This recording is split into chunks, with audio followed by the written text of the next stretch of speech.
ஆஸ்திரேலியாவுல ராஜ மரியாதை. தேனிசை தென்றல் தேவாவை தேடி வந்த செங்கோல். தேனிசை தென்றல் தேவாவுக்கு ஆஸ்திரேலிய நாடாளுமன்றத்துல உயரிய மரியாதை கொடுத்திருக்காங்க. குறிப்பா அவைத்தலைவர் இருக்கையில உட்கார வச்சு செங்கோலை கொடுத்ததுக்காக ஆஸ்திரேலிய அரசுக்கு தேவா நன்றி சொல்லிருக்காரு.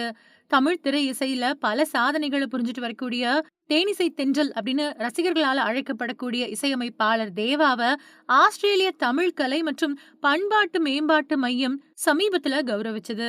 ஆஸ்திரேலியாவுக்கு போயிருந்த தேவாவும் அவரோட இசைக்குழுவினரும் ஆஸ்திரேலிய அரசுக்கு இதுக்காக நெஞ்சார்ந்த நன்றியை சொல்லிருக்காங்க. இது பத்தி தேனிசை தென்றல் தேவா என்ன சொன்னாரு அப்படின்னா, ஆஸ்திரேலிய தமிழ் கலை மற்றும் பண்பாட்டு மேம்பாட்டு மையம் எனக்கு கொடுத்த மரியாதை பத்தி உங்க கூட பகிர்ந்துக்கிறதுல உண்மையிலேயே பெருமைப்படுறேன். எனக்கும் என்னோட இசை கலைஞர்கள் குழுவுக்கும் இவ்வளவு அரிய கௌரவத்தை வழங்கினதுக்காக அன்புள்ள திரு லாரன்ஸ் அண்ணாதுரை அப்புறம் ஆஸ்திரேலிய அரசுக்கு என்னோட மனமார்ந்த நன்றியை சொல்லிக்கிறேன்.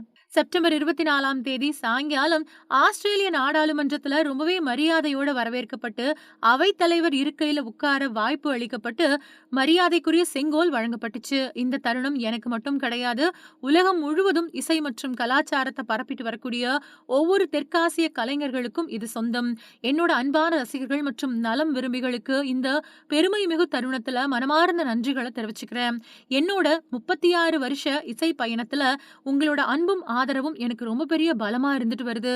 இந்த அங்கீகாரத்தை உங்க எல்லாருக்குமே நான் சமர்ப்பிக்கிறேன் அப்படின்னு சொல்லியிருக்காரு.